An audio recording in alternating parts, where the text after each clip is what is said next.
I'll be honest with you, nothing in my 62 years ever cut me as deep as what happened at my daughter's wedding. I'd broken bones on the farm, lost friends to cancer, buried both my parents, but the way she looked me in the eye that night and asked for something she didn't earn, that's the wound that still bleeds. Before we continue, please subscribe to the channel and write in the comments what time it is where you are now. The wedding was supposed to be a celebration, not a negotiation.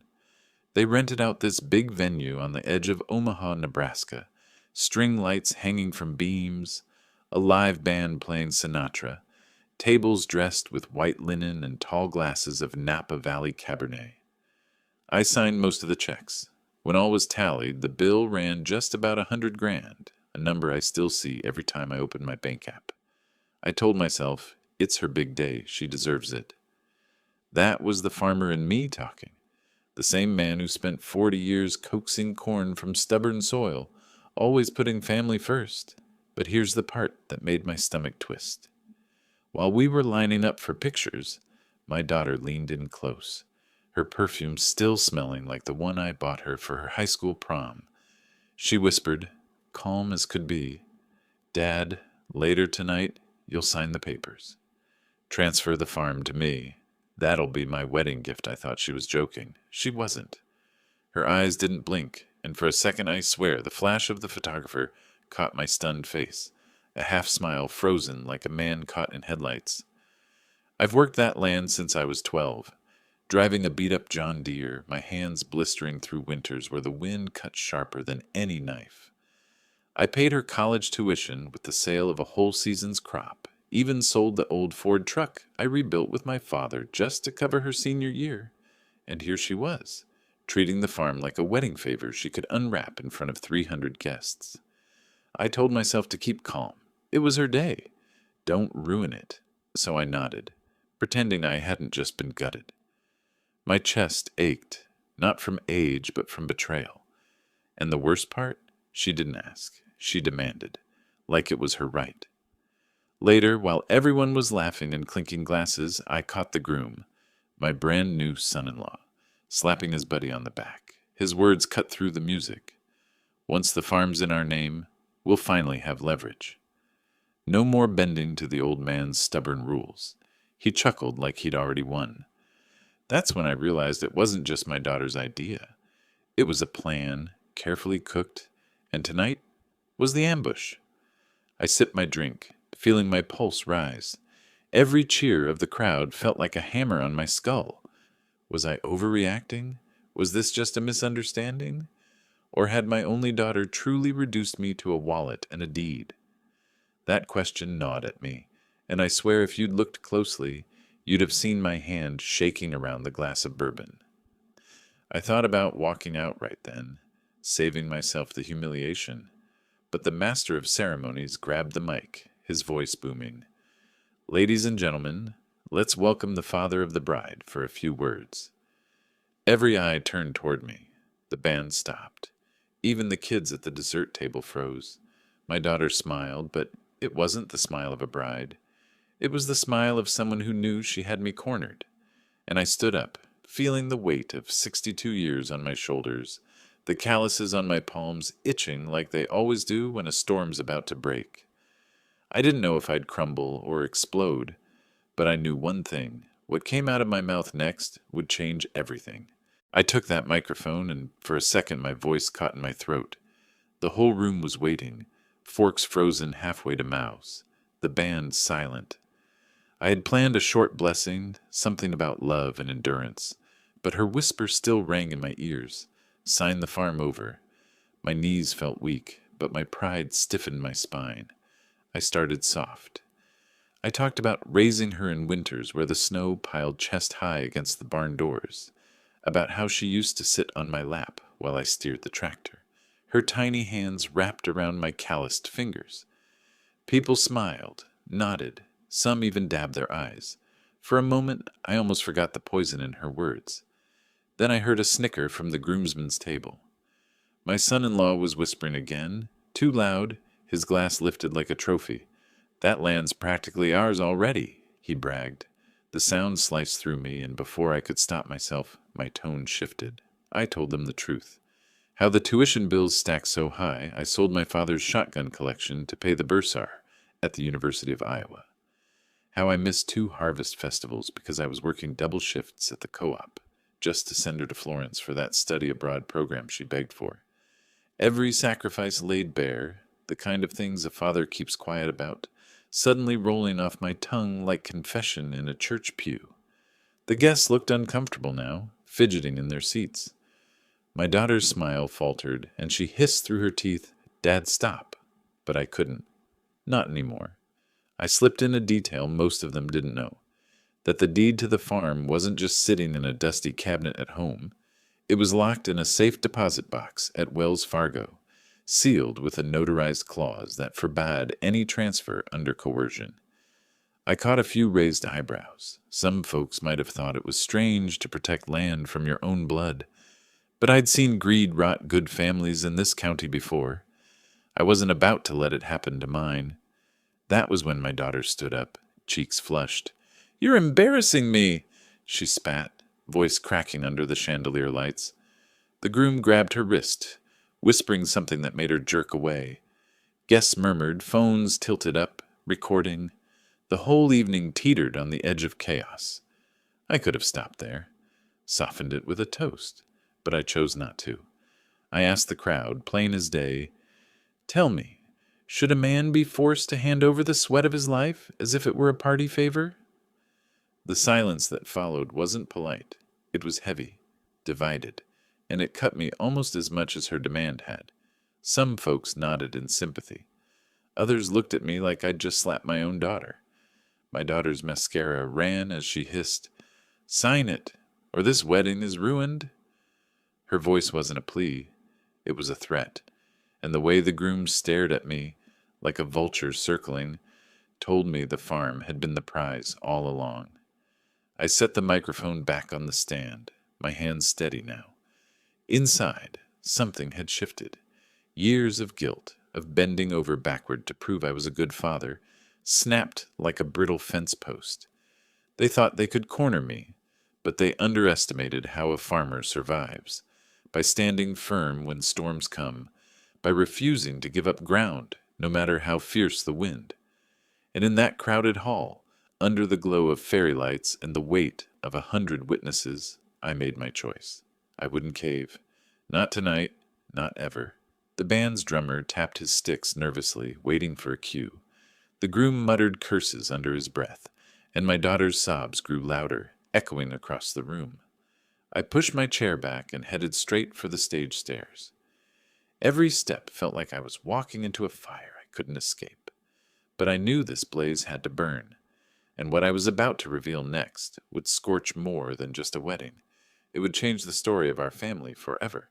When I stepped off that little stage, the microphone still humming from where I'd left it, the air in the hall shifted.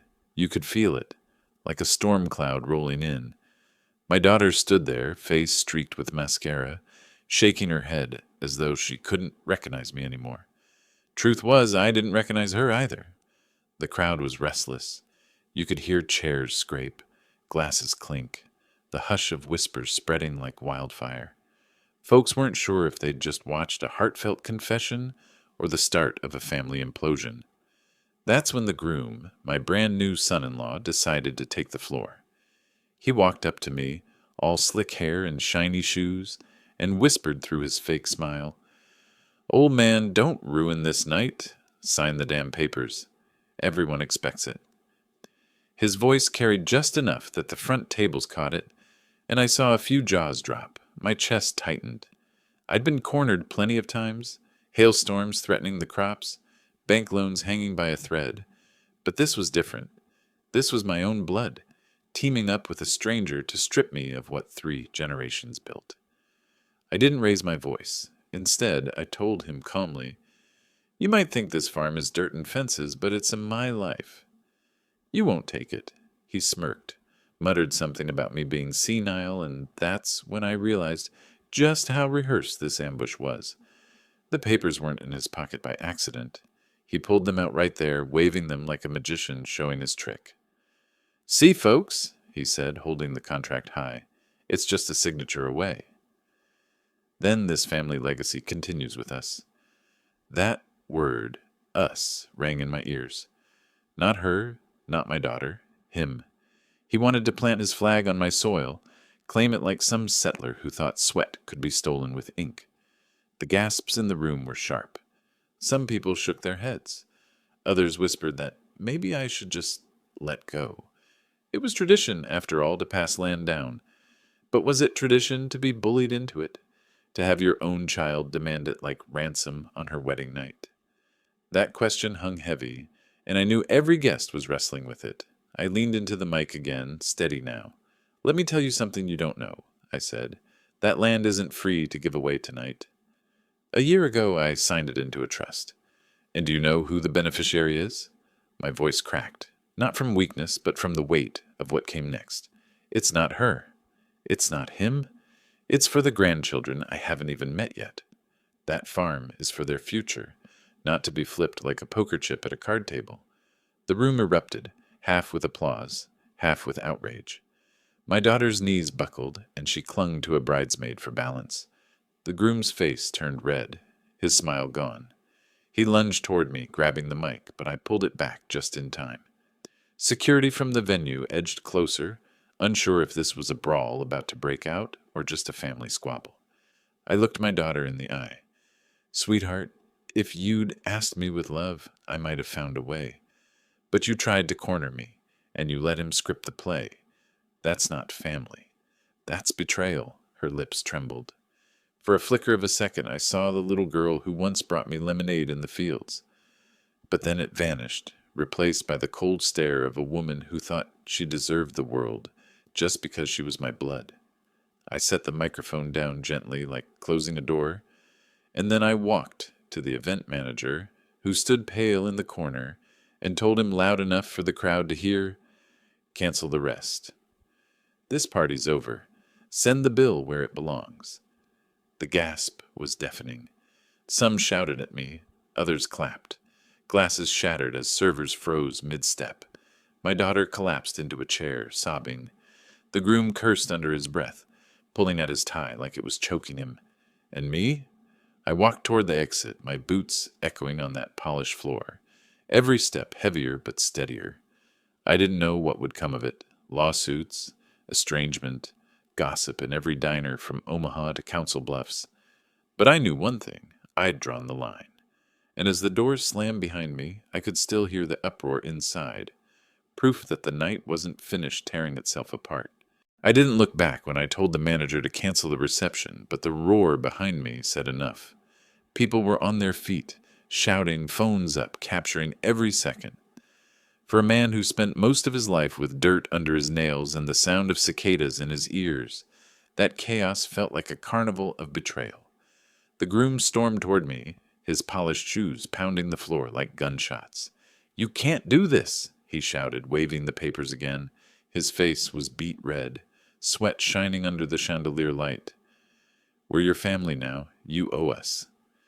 That word, "owe," snapped something inside me. I turned, slow and steady, and said loud enough for every guest to hear, "I owe you nothing. I raised my daughter, I paid for this circus, and I worked 40 years to keep that farm alive. What I owe is to the land, to the people who came before me, and to the children who come after. Not to a man who sees it as a prize." Gasps rippled through the crowd. A few older farmers in the back actually clapped, but others shifted uncomfortably, whispering about whether I'd gone too far. If maybe I was humiliating my daughter beyond repair. And that was the knot twisting in my chest. The line between teaching a lesson and breaking a bond, forever. The groom lunged closer, trying to grab the mic from my hand, but before he could, I pulled out the envelope I'd kept tucked inside my jacket all evening. The white paper glowed under the lights, and the room went dead silent. "You all think this is about money," I said, "but this is about trust." I opened the envelope and unfolded the notarized copy of the trust document, the one I'd signed a year ago. This farm, 80 acres of blood and sweat, doesn't belong to her or him or me. anymore. It belongs to the grandchildren. It's in a legal trust. No one can sell it. No one can sign it away. It is protected. Permanently, the groom's jaw dropped. My daughter froze, mascara streaks drying on her cheeks. The crowd erupted again, some applauding, others murmuring how cruel it was to reveal it this way. One of her bridesmaids muttered, "Oh my God," loud enough that half the room heard. I laid the papers flat on the head table, right beside the untouched wedding cake. "You wanted me to sign?" "I already did. Just not the way you planned." Servers hovered at the edges, unsure whether to keep pouring champagne or start clearing tables. The band packed up quietly, the drummer tapping one nervous beat before shoving sticks into his bag. Every detail of that night burned into my memory. The smell of spilled wine on the carpet, the shimmer of sequins on dresses, the look of betrayal in my daughter's eyes mixing with raw panic. And then came the final twist. The manager walked up, papers in his hand. "Mr. Thompson," he said, "since you requested cancellation before the second course, the balance due falls to the party in whose name the contract was signed." All heads turned to the bride and groom. They had signed the venue agreement themselves weeks earlier, thinking they'd pass the farm over soon enough to cover anything. The bill? $50,000 due immediately. The color drained from the groom's face, and my daughter clutched at his arm, whispering frantically. The whispers spread like wildfire. Some guests smirked, others shook their heads. One older cousin muttered, "Serves them right." But another said, "No father should do this at a wedding." That divide cut through the hall as sharply as my words had. I stood tall, calmer than I'd been in years. My voice was quiet, but it carried. You wanted the farm as your wedding gift. Instead, you got the truth. And the bill. For the first time all evening, I felt the knot in my chest loosen. It wasn't joy, not even pride. It was something colder, steadier, the feeling of a man who'd finally stopped being walked over. My daughter's sobs filled the silence, and the groom dragged her toward the exit, furious, humiliated. Friends filmed every step, their whispers already turning into posts that would be online before midnight. I left through the side door, the autumn air crisp against my face, the sound of cicadas humming in the fields far off. Behind me, the wreckage of a $100,000 wedding lay in ruins. Ahead of me, the dark road back to the farm stretched long and lonely. And though my heart ached with loss, a part of me knew I hadn't just saved the land, I'd saved myself. I drove home that night with the windows cracked, the cool Nebraska wind whipping through the cab. Every mile of that dark county road felt like peeling away the noise of the wedding hall, the gasps, the whispers, the sobs of my daughter. By the time I pulled into the driveway, the farm stood quiet, the barn lights humming like an old friend waiting for me. For the first time in years, I felt the land itself had chosen to stand with me. The days after were a storm of their own. News traveled fast in small towns. Videos from the wedding spread like prairie fire on Facebook. Strangers whispered over coffee at the diner. Neighbors debated at the feed store. Some called me cruel. Others clapped me on the back and said, "About damn time somebody stood up."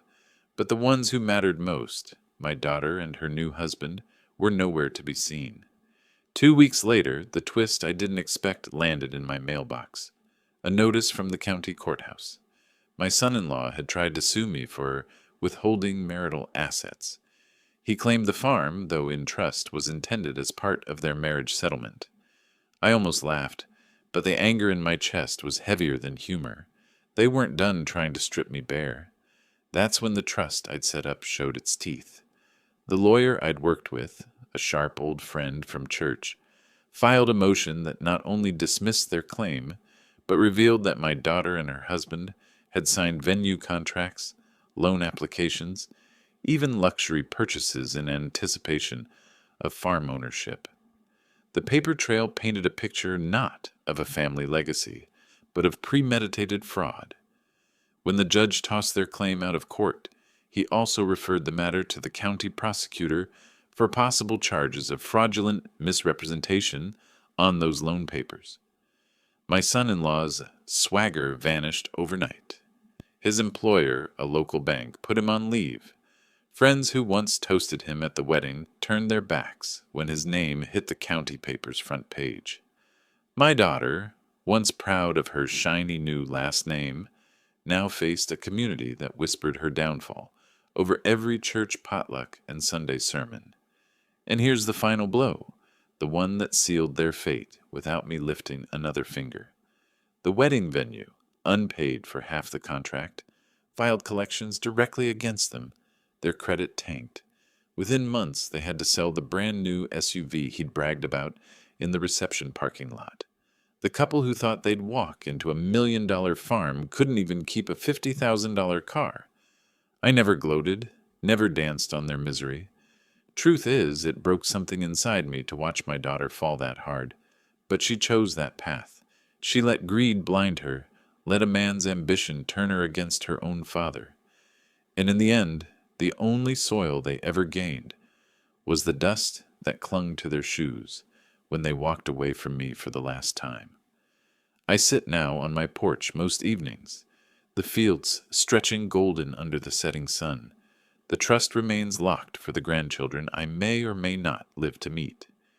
Maybe someday my daughter will find her way back here, alone, humbled. Maybe she won't, but the farm is safe. The legacy is safe.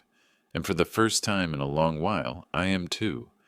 The lesson I carry is simple but carved deep.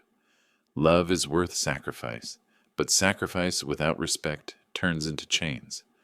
I gave until I bled, and when they tried to take the marrow too, I finally learned to say no. Have you ever faced a moment where family pushed you past the breaking point, where you had to choose between your heart and your dignity? If you have, I'd like to hear it in the comments.